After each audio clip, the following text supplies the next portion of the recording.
അമ്മേ നാരായണ, ദേവി നാരായണ, ലക്ഷ്മി നാരായണ, ഭദ്രേ നാരായണ. എല്ലാവർക്കും പ്രാർത്ഥനാ തീർത്ഥത്തിൻ്റെ പുതിയൊരു വീഡിയോയിലേക്ക് സ്വാഗതം. നാളെ, അതായത് ജൂൺ 26 മുതൽ ജൂലൈ 4 വരെയാണ് ഈ വർഷത്തെ ആഷാഢ നവരാത്രി വരുന്നത്. ദുർഗാദേവിയുടെ അനുഗ്രഹം നേടാൻ ഏറ്റവും ഉത്തമമായിട്ടുള്ള 9 വിശേഷപ്പെട്ട ദിവസങ്ങളാണിത്. മനസ്സറിഞ്ഞ് ദേവിയെ പ്രാർത്ഥിച്ചാൽ നിങ്ങളുടെ സകല ദോഷങ്ങളും ദുരിതങ്ങളും അകറ്റി സർവ ഐശ്വര്യങ്ങളും നൽകി ദുർഗാദേവി നിങ്ങളെ അനുഗ്രഹിക്കും. ഈ ദിവസങ്ങളിൽ നിങ്ങൾ നടത്തുന്ന ഏതൊരു പ്രാർത്ഥനയ്ക്കും പൂജകൾക്കും വളരെയേറെ പ്രാധാന്യമുണ്ട്. ഇന്നത്തെ വീഡിയോയിൽ ഞാൻ പറയാൻ പോകുന്നത് ആഷാഢ നവരാത്രിയെക്കുറിച്ചും ദേവിയുടെ അനുഗ്രഹം ലഭിക്കാൻ ഈ 9 ദിവസങ്ങളിൽ നമ്മൾ ചെയ്യേണ്ട ചില കാര്യങ്ങളെക്കുറിച്ചുമാണ്. തീർച്ചയായും ഈ കാര്യങ്ങൾ നിങ്ങൾ പാലിച്ചു കഴിഞ്ഞാൽ നിങ്ങളുടെ ജീവിതത്തിൽ വലിയ രീതിയിലുള്ള മാറ്റങ്ങൾ തന്നെ ദുർഗാദേവി കൊണ്ടുവരും. ദേവി നിങ്ങളുടെ ഏതൊരാഗ്രഹവും സാധിച്ചു തരും. അപ്പോൾ എന്തൊക്കെയാണ് നമ്മൾ ഈ 9 ദിവസങ്ങളിൽ ശ്രദ്ധിക്കേണ്ടത് അല്ലെങ്കിൽ ചെയ്യേണ്ടത് എന്നതിനെ കുറിച്ച് നോക്കാം. വീഡിയോയിലേക്ക് കടക്കുന്നതിന് മുന്നേ നിങ്ങൾ പുതിയതായിട്ടാണ് എൻ്റെ ചാനൽ കാണുന്നത് എന്നുണ്ടെങ്കിൽ ദയവേത് ചാനൽ ഒന്ന് സബ്സ്ക്രൈബ് ചെയ്യുക. തൊട്ടടുത്ത് തന്നെ ഒരു കുഞ്ഞു ബെല്ലൈക്കൺ ഉണ്ട്, അതോടൊന്ന് പ്രസ് ചെയ്യുക. അതിൽ ഓൾ എന്നുള്ള ഓപ്ഷൻ സെലക്ട് ചെയ്ത് കഴിഞ്ഞാൽ എൻ്റെ എല്ലാ വീഡിയോസിനും നിങ്ങൾക്ക് നോട്ടിഫിക്കേഷൻ കിട്ടുന്നതായിരിക്കും. നവരാത്രി എന്ന് കേൾക്കുന്ന സമയത്ത് നമ്മുടെ മനസ്സിൽ ആദ്യം വരുന്ന കാര്യം പൂജ വയ്പ്പായിരിക്കും, അല്ലേ? എന്നാൽ ഹിന്ദു കലണ്ടർ അനുസരിച്ച് വർഷത്തിൽ 4 തവണ നവരാത്രി ആഘോഷിക്കുന്നുണ്ട്. ചൈത്ര നവരാത്രി, ശാരദീയ നവരാത്രി എന്നിവ കൂടാതെ 2 ഗുപ്ത നവരാത്രികളുമുണ്ട്. അതിനെക്കുറിച്ച് പലർക്കും കൃത്യമായിട്ടുള്ള ഒരു ധാരണ ഇല്ല എന്നുള്ളതാണ് എനിക്ക് മനസ്സിലാക്കാൻ സാധിച്ചത്. ഈ 2 ഗുപ്ത നവരാത്രികളിൽ ഒരു ഗുപ്ത നവരാത്രി വരുന്നത് മാഘമാസത്തിലും മറ്റൊന്ന് ആഷാഢ മാസത്തിലുമാണ്. ഇപ്പോൾ നമ്മൾ ആഘോഷിക്കാൻ പോകുന്നത് അല്ലെങ്കിൽ നമ്മുടെ മുന്നിലുള്ളത് ആഷാഢ ഗുപ്ത നവരാത്രിയാണ്. രഹസ്യ പൂജകളും താന്ത്രിക ആചാരങ്ങളും കേന്ദ്രബിന്ദുവാക്കി ആചരിക്കപ്പെടുന്ന നവരാത്രിയാണ് ഗുപ്ത നവരാത്രി എന്നറിയപ്പെടുന്നത്. അപ്പോൾ ഞാൻ ഈ കാര്യം പറയുന്ന സമയത്ത് നിങ്ങൾക്ക് തോന്നും, നമ്മൾ സാധാരണക്കാർക്ക് എന്ത് രഹസ്യ പൂജയാണ് എന്നുള്ളത്. ഇതിൽ നിങ്ങൾ ശ്രദ്ധിക്കേണ്ട ഒരു കാര്യം, നമ്മൾ ഈ ഒരു ആഷാഢ ഗുപ്ത നവരാത്രി വ്രതം നോൽക്കുന്നുണ്ടെങ്കിൽ ഈ ഒരു കാര്യം നിങ്ങൾ മറ്റുള്ളവരെ അറിയിക്കേണ്ടതില്ല. അതിൽ ഒരു രഹസ്യ സ്വഭാവം കാത്തു സൂക്ഷിക്കേണ്ടതായിട്ടുണ്ട്. അപ്പോൾ എനിക്ക് തോന്നുന്നു ഇപ്പം നിങ്ങൾക്ക് കുറച്ചുകൂടെ കാര്യങ്ങൾ വ്യക്തമായിട്ടുണ്ടാവും. കാരണം ഈ ഒരു വ്രതം നോൽക്കുന്ന ആരും തന്നെ പുറത്തു പറയാറില്ല. അതുകൊണ്ടാവും ഒരുപക്ഷെ ഈ ഒരു വ്രതത്തെക്കുറിച്ച് നിങ്ങൾക്കൊരു ധാരണയില്ലാതെ പോയത്. മറ്റു വ്രതങ്ങൾ അനുഷ്ഠിക്കുന്ന സമയത്ത് നമ്മൾ പലരോടും ആ ഒരു കാര്യം പറയാറുണ്ട്, അല്ലേ? സുഹൃത്തുക്കളോടായാലും അടുത്ത വീട്ടുകാരോടായാലും ഒക്കെ നമ്മൾ പല സാഹചര്യത്തിലും ഇത് ഷെയർ ചെയ്യാറുണ്ട്. പക്ഷെ ഈ ഒരു ഗുപ്ത നവരാത്രി വ്രതം എടുക്കുന്നത് നമ്മളിൽ തന്നെ ഒതുങ്ങി നിൽക്കണം. നമ്മുടെ വീട്ടിലുള്ള മറ്റംഗങ്ങൾ അറിയുന്നതിൽ കുഴപ്പമില്ല, കാരണം നമ്മൾ വ്രതം അനുഷ്ഠിക്കുന്ന സമയത്ത് വീട്ടുകാരറിയും. പക്ഷെ പുറത്തുള്ള ഒരാൾ, അത് നിങ്ങളുടെ സുഹൃത്തായാലും അയൽപ്പക്കക്കാരായാലും ഒന്നും തന്നെ മറ്റുള്ളവരെ അറിയിക്കാത്ത രീതിയിൽ നിങ്ങൾ ഈ ഒരു വ്രതം അനുഷ്ഠിക്കേണ്ടതായിട്ടുണ്ട്. ഇനി ഈ ഒരു ആഷാഢ നവരാത്രി 9 ദിവസങ്ങൾ നോക്കിക്കഴിഞ്ഞാൽ ദേവി അത്രമേൽ ശക്തി സ്വരൂപിണിയായിട്ട് നിൽക്കുന്ന ഒരു സമയമാണ്. നമ്മുടെ ഉള്ളിലുള്ള ഏതൊരാഗ്രഹത്തെയും നേടിയെടുക്കാൻ, നമ്മുടെ ദുഃഖങ്ങളെ ഇല്ലാതാക്കാൻ, നമ്മളുടെ കഷ്ടപ്പാടുകളെ ഇല്ലാതാക്കാൻ ഈ ദിവസങ്ങളിലുള്ള ദേവിയുടെ അനുഗ്രഹം ഒന്നുകൊണ്ട് മാത്രം സാധിക്കും. ഈ 9 ദിവസങ്ങളിലുള്ള നിങ്ങളുടെ പ്രാർത്ഥന ദേവി അത്രമേൽ മനസ്സിലേക്ക് എടുത്തുകൊണ്ട് നിങ്ങളെ അനുഗ്രഹിക്കും. അപ്പോൾ നിങ്ങൾ ശരിയായ രീതിയിൽ വ്രതം അനുഷ്ഠിച്ചുകൊണ്ടാണ് പ്രാർത്ഥിക്കുന്നത് എന്നുണ്ടെങ്കിൽ അത്രമേൽ പുണ്യകരമായിട്ടുള്ള ഒരു കാര്യമാണ്. അങ്ങനെ നിങ്ങൾ ദേവിയെ വിളിച്ചു കഴിഞ്ഞാൽ ദേവിക്ക് നിങ്ങളെ കൈവിടാനാവില്ല. ഈ 9 ദിവസങ്ങളിൽ നിങ്ങൾ കൃത്യമായിട്ട് വ്രതം നോറ്റു കഴിഞ്ഞാൽ ദേവിയുടെ എല്ലാ അനുഗ്രഹങ്ങളും നിങ്ങൾക്ക് ലഭിക്കും. നിങ്ങളുടെ ചുറ്റിലും ദേവിയുടെ ഒരു രക്ഷാവലയം തന്നെ ഉണ്ടാവും. അത്രമേൽ പ്രാധാന്യമുണ്ട് ഈ ഒരു വ്രതത്തിന്. 9 ദിവസങ്ങളും നിങ്ങൾ വ്രതം അനുഷ്ഠിക്കേണ്ടതായിട്ടുണ്ട്. അപ്പോൾ എങ്ങനെയാണ് ഈ 9 ദിവസങ്ങളിൽ നമ്മൾ വ്രതം അനുഷ്ഠിക്കേണ്ടത് എന്ന് നോക്കാം. ഏറ്റവും പ്രധാനപ്പെട്ട കാര്യം, വ്രതം അനുഷ്ഠിക്കുന്നവർ ബ്രഹ്മമുഹൂർത്തത്തിൽ തന്നെ എഴുന്നേൽക്കാനായിട്ട് ശ്രമിക്കുക. ആദ്യമേ തന്നെ പറയാം, ആരോഗ്യ പ്രശ്നങ്ങളുള്ള ആളുകൾ, ആ ഒരു സമയത്ത് എഴുന്നേൽക്കാൻ സാധിക്കാത്തവർ സൂര്യോദയത്തിന് മുന്നേ ആയിട്ട് എഴുന്നേൽക്കാൻ ശ്രമിക്കുക. ബ്രഹ്മമുഹൂർത്തത്തിൽ എഴുന്നേറ്റ് കഴിഞ്ഞാൽ അത്യുത്തമമാണ്. കുളിച്ച് ശുദ്ധിയായി ശുഭ്രവസ്ത്രം ധരിച്ച് ദേവിയുടെ ഫോട്ടോ ഉണ്ടെങ്കിൽ ആ ഒരു ഫോട്ടോയുടെ മുന്നിലായിട്ട് ഒരു നെയ്ദീപം തെളിയിച്ചു വയ്ക്കുക. നെയ്ദീപം തെളിയിച്ചു വെച്ചുകൊണ്ട് നിങ്ങൾ ആ ഒരു ബ്രഹ്മമുഹൂർത്ത സമയത്ത് ഈ 9 ദിവസം ദേവിയെ പ്രാർത്ഥിച്ചു കഴിഞ്ഞാൽ നിങ്ങളുടെ ജീവിതത്തിലുള്ള എല്ലാ കഷ്ടപ്പാടുകളും ദേവി മാറ്റിത്തരും. അതുപോലെ ഈ 9 ദിവസങ്ങളും നിങ്ങൾക്ക് ദേവിക്ക് നിവേദ്യം അർപ്പിക്കാവുന്നതാണ്. പൂക്കൾ സമർപ്പിക്കുന്നത് അത്യുത്തമമാണ്. നിങ്ങളുടെ വീട്ടിൽ പൂക്കൾ വിരിഞ്ഞിട്ടുണ്ടെങ്കിൽ ആ ഒരു പൂക്കൾ ദേവിക്ക് സമർപ്പിക്കുക. ഇനി ഈ ഒരു വ്രതം അനുഷ്ഠിക്കുന്ന സമയത്ത് നമ്മൾ പാലിക്കേണ്ട ചില ചിട്ടകളുണ്ട്. ഏറ്റവും ആദ്യം പറയേണ്ടത് ഈ 9 ദിവസവും മത്സ്യമാംസാദികൾ പൂർണ്ണമായിട്ടും ഒഴിവാക്കണം എന്നുള്ളതാണ്. വ്രതമനുഷ്ഠിക്കുന്നവരെ മത്സ്യമാംസാദികൾ ഒഴിവാക്കുന്നത് പോലെ തന്നെ സാധിക്കുമെങ്കിൽ ഈ 9 ദിവസങ്ങളും നിങ്ങളുടെ വീട്ടിൽ മത്സ്യമാംസാദികൾ വാങ്ങിക്കുന്നതോ കുക്ക് ചെയ്യുന്നതോ ഒക്കെയും ഒന്ന് ഒഴിവാക്കുക. അതോടൊപ്പം തന്നെ ഈ 9 ദിവസവും ബ്രഹ്മചര്യം പാലിക്കുക എന്നുള്ളതും വളരെ പ്രധാനപ്പെട്ട ഒരു കാര്യം തന്നെയാണ്. ഭക്ഷണക്രമം നോക്കിക്കഴിഞ്ഞാൽ ഒരിക്കലൂണാണ് ഏറ്റവും ഉത്തമം. ഒരു നേരം മാത്രം അരിയാഹാരം കഴിച്ച് മറ്റു നേരങ്ങളിൽ ഗോതമ്പോ അല്ലെങ്കിൽ ഫ്രൂട്ട്സോ പാലോ ഒക്കെ കഴിക്കാവുന്നതാണ്.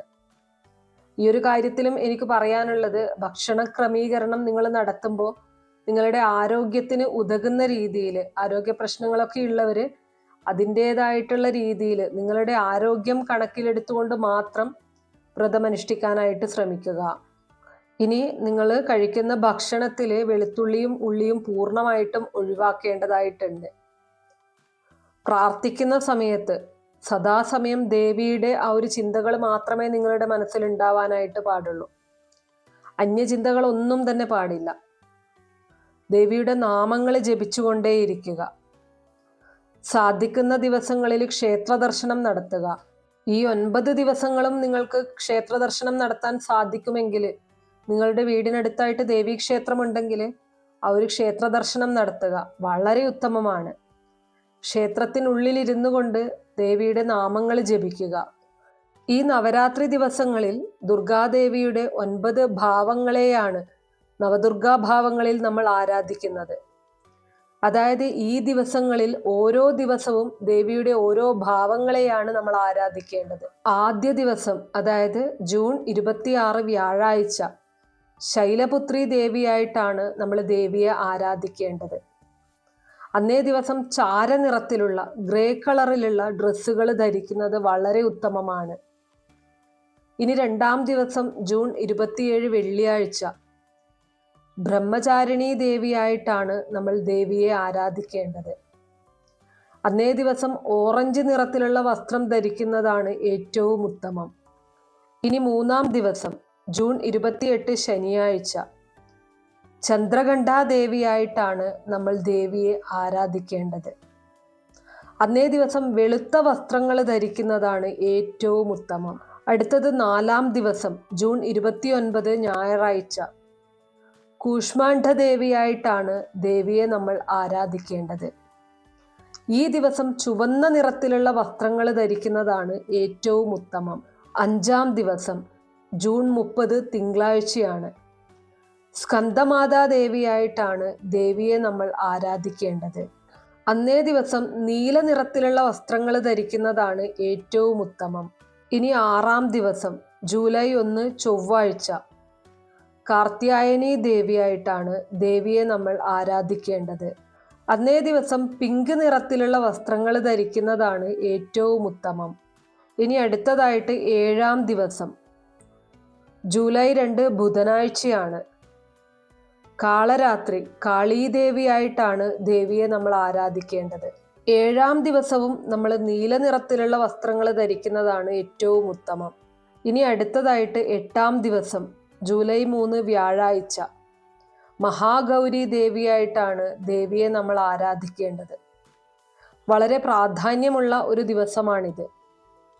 സന്താന ഭാഗ്യത്തിന്, സന്താനങ്ങളില്ലാതെ വിഷമിക്കുന്നവർക്ക്, അതുപോലെ തന്നെ സന്താനങ്ങളെ ചൊല്ലി വിഷമിക്കുന്നവർക്ക്, സന്താനങ്ങൾ ഉണ്ടായിട്ടും ദുഃഖിക്കേണ്ടി വരുന്ന ചില മാതാപിതാക്കളുണ്ടല്ലോ.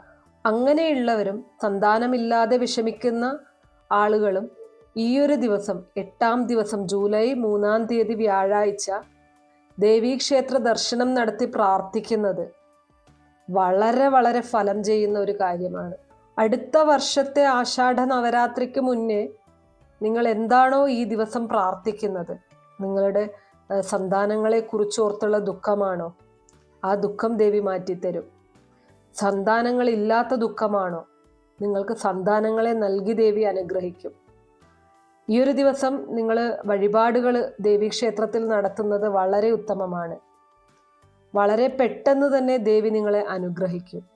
അന്നേ ദിവസം നിങ്ങൾ മഞ്ഞ വസ്ത്രമാണ് ധരിക്കേണ്ടത്. മഞ്ഞ വസ്ത്രം ധരിച്ച് ദേവീക്ഷേത്രത്തിൽ പോയി പ്രാർത്ഥിച്ചോളൂ. നിങ്ങളുടെ എല്ലാ ദുഃഖങ്ങളും ദേവി മാറ്റിത്തരും. ഇനി 9-ാം ദിവസം, ജൂലൈ 4-ാം തീയതി വെള്ളിയാഴ്ചയാണ് വരുന്നത്. സിദ്ധിദാത്രി ദേവിയായിട്ടാണ് ദേവിയെ നമ്മൾ ആരാധിക്കേണ്ടത്. അന്നേ ദിവസം പച്ച നിറത്തിലുള്ള വസ്ത്രങ്ങൾ ധരിക്കുന്നതാണ് ഏറ്റവും ഉത്തമം. അപ്പോൾ 9 ദിവസവും ദേവിയെ ഈ പറഞ്ഞിരിക്കുന്ന ഭാവത്തിൽ ആരാധിച്ച് വ്രതമനുഷ്ഠിച്ച് നാമജപങ്ങൾ നടത്തിയാൽ നിങ്ങളുടെ ജീവിതത്തിലുള്ള എല്ലാ കഷ്ടപ്പാടുകളും ദേവി മാറ്റും. ഈ ദിവസങ്ങളിൽ നിങ്ങൾ ദേവിയുടെ ചിത്രത്തിന് മുന്നിൽ ഇരുന്നു കൊണ്ട് ലളിതാ സഹസ്രനാമ സ്തോത്രം ജപിക്കുന്നത്, ദേവി മഹാത്മ്യം പാരായണം ചെയ്യുന്നത്, മഹാലക്ഷ്മി അഷ്ടോത്തര സ്തോത്രം ജപിക്കുന്നത് ഒക്കെയും വളരെ വളരെ അനുഗ്രഹപ്രദമായിട്ടുള്ള കാര്യമാണ്. ഇനി നിങ്ങൾക്ക് ജപിക്കാൻ സാധിക്കുന്നില്ല എന്നുണ്ടെങ്കിൽ അതുപോലെ തന്നെ ഫലപ്രദമാണ് ഇത് ശ്രവിക്കുന്നതും. വീട്ടിലുള്ള ടിവിയിലോ ഫോണിലോ ഒക്കെ ഇത് ഓൺ ചെയ്ത് വെച്ച് കേൾക്കാനായിട്ട് ശ്രമിക്കുക. ഇനി ഇതൊന്നും അറിയാത്തവർ ഏത് നാമമാണ് ജപിക്കേണ്ടത് എന്ന് ചോദിക്കുന്നവരോട് അമ്മേ നാരായണ, ദേവി നാരായണ, ലക്ഷ്മി നാരായണ, ഭദ്രേ നാരായണ, ഈ നാമങ്ങൾ ഉരുവിട്ടുകൊണ്ടേയിരിക്കുക. നിങ്ങൾക്ക് സമയം കിട്ടുമ്പോഴൊക്കെയും ഈ ഒരു നാമം മാത്രമായിരിക്കണം നിങ്ങളുടെ നാവിൽ വന്നുകൊണ്ടേയിരിക്കേണ്ടത്. അപ്പോൾ ഞാൻ ആദ്യം തന്നെ പറഞ്ഞു, ഈ 9 ദിവസങ്ങളും നിങ്ങൾ ദേവീക്ഷേത്ര ദർശനം നടത്താനായിട്ട് ശ്രമിക്കുക. ഇനി ഈ 9 ദിവസങ്ങളിലും ക്ഷേത്ര ദർശനം നടത്താൻ സാധിക്കാത്തവർ വെള്ളിയാഴ്ച ദിവസമെങ്കിലും ദേവീക്ഷേത്ര ദർശനം നടത്തുക. വളരെ പ്രാധാന്യമുള്ള ദിവസമാണ് വെള്ളിയാഴ്ച, അല്ലേ? അപ്പോൾ കഴിയുന്നവർ മറ്റുള്ള ദിവസങ്ങളിൽ സാധിച്ചില്ല എന്നുണ്ടെങ്കിലും 9-ാം ദിവസം വരുന്നത് വെള്ളിയാഴ്ചയാണ്. ആ ദിവസമെങ്കിലും ക്ഷേത്ര ദർശനം നടത്താനായിട്ട് ശ്രമിക്കുക. അപ്പോൾ ഇത്രയേ ഉള്ളൂ ഇന്നത്തെ വീഡിയോ. ശരിയായ രീതിയിൽ എല്ലാവരും വ്രതമനുഷ്ഠിക്കുക. ദേവിയുടെ അനുഗ്രഹം എല്ലാവർക്കും ലഭിക്കട്ടെ. നിങ്ങളുടെ എല്ലാ ദുഃഖങ്ങളും ദേവി ഇല്ലാതാക്കട്ടെ. വീഡിയോ കുറച്ചു പേർക്കെങ്കിലും ഉപകാരപ്രദമായി കാണും എന്ന് വിശ്വസിക്കുന്നു. ഇതുപോലുള്ള അറിവുകൾക്കായിട്ട് നമ്മുടെ ഈ ചാനൽ ഒന്ന് സബ്സ്ക്രൈബ് ചെയ്യുക. വീഡിയോ ഇഷ്ടമാവുകയാണെങ്കിൽ ലൈക്ക് ചെയ്യാനും ഷെയർ ചെയ്ത് മറ്റുള്ളവരിലേക്ക് എത്തിക്കാനും മറക്കരുത്. നിങ്ങൾക്ക് ഏതെങ്കിലും തരത്തിലുള്ള സംശയങ്ങളോ അഭിപ്രായങ്ങളോ നിർദ്ദേശങ്ങളോ ഉണ്ടെങ്കിൽ കമൻറ്റ് ബോക്സ് വഴി അറിയിക്കാവുന്നതാണ്. അതോടൊപ്പം തന്നെ ഏതെങ്കിലും കാര്യങ്ങളെക്കുറിച്ച് അറിയാൻ താല്പര്യമുണ്ടെങ്കിൽ അതും കൂടെ അറിയിക്കാം. നന്ദി.